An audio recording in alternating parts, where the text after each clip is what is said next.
You said this was all you. Like my hat? It's the kid's hat. What? It's my hat. I'm matching the weather today, where it's been an everyday weather. Hail, snow, rain, sun. The chickens went out. Nope, never mind. And they just went back. Here, we have no idea. You wear the hat. All right. Oui. Yeah, that's what I'm talking. Oui. Not here. Like That'll make a mess. beret. No, like a beret. Now I have hat hair. I put this on because I don't have hat hair and I don't want to cover it up. All right. So today we're talking about walking in constant intimacy. And That doesn't happen. We do this all the time. No. We do. We do? Yeah. What do you mean? I'm just saying people. Oh, what? We're not people? I'm just sad. All right. I'm sad that doesn't She's happen. sad. Okay, so we've discussed this multiple times, and I will actually state this one more time, that intimacy is not sex. So you cannot walk in constant sex. That would be weird. Let me know if you figure that one out. To That prove would that, get would get you arrested. Don't do To that. prove that, if you don't believe me that intimacy is not sex, then have sex with your spouse every day for 30 days, and by day 15, you'll realize that intimacy is not sex. Sex is the product of intimacy. So, the definition of... We've lost people. They're down to one. I know, it's fine. Forget it. The definition of intimacy that I like is everyone does think it's sex, but I actually like the definition of a private, cozy atmosphere. I love that. And so when you have love that. a private, cozy atmosphere with your spouse, she glows a little, and she loves you, and you love her, and it's just like, what's the best way I could describe it? The moment you feel after sex, private, cozy intimacy. The afterglow. The afterglow of sex. Like a perfect, cushy couch. The most amazing, fire in the fireplace. You have a good book. You have a cup of hot chocolate or tea. It's the perfect, cozy atmosphere in a relationship. Do you read? I do. All right. Maybe I should pick that up. Anyways,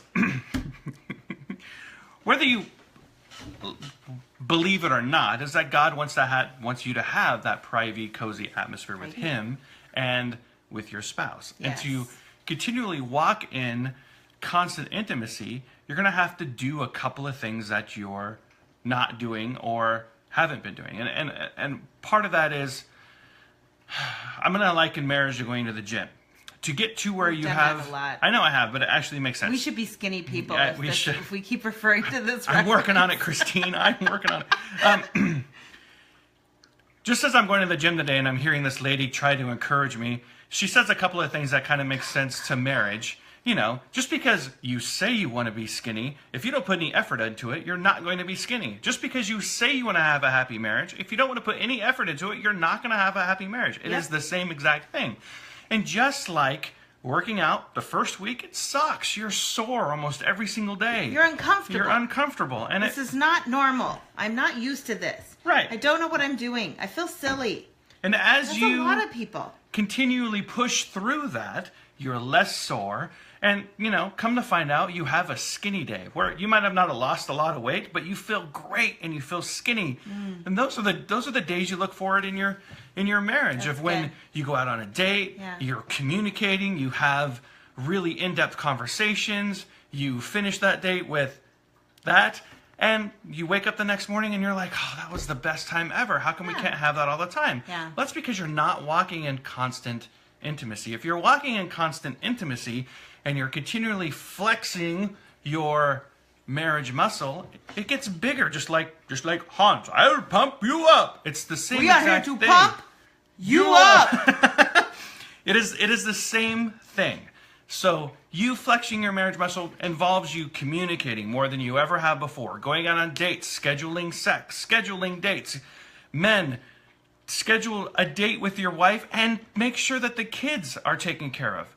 It's doing those little things that help with intimacy. And when you have an atmosphere, a cozy, private atmosphere of intimacy, the one thing that you'll know if you have it is because all of the kids in the neighborhood will always stay at your house. Yeah.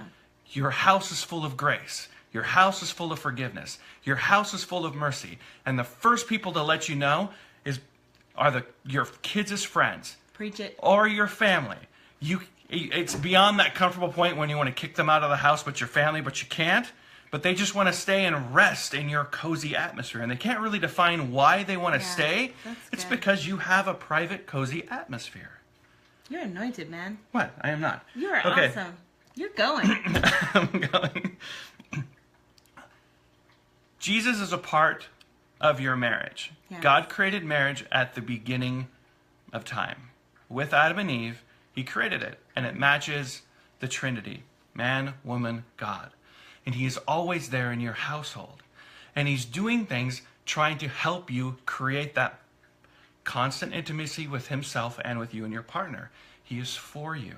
And there are a lot of times what he's doing is you're just not listening. So when you're arguing, he is screaming, grace. Grace. Give them grace. Yes. Forgive. Come on, you can forgive that affair. I'm right here with you. Let's forgive.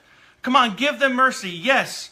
He put a red pin in the dryer with white clothes, and now all the clothes are pink. Give him mercy. Give them grace. He's there all of the time. He's getting off of his throne into your house next to you saying, grace, grace, give them grace. When is the last time that you gave your spouse grace? When is the last time you gave them mercy? When is the last time that you just forgiven them?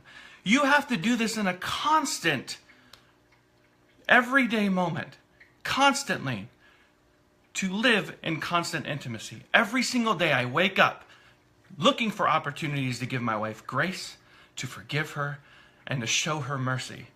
Because I am her husband. And that's what that's there for. She is not my enemy. I am not fighting with her. We are joining together. And that's part of the Trinity. So if no one is around and you need to shout grace as loud as you can until it hurts, shout it. It's really easy. Grace! I need grace in my house. My kids need to know that it's graceful.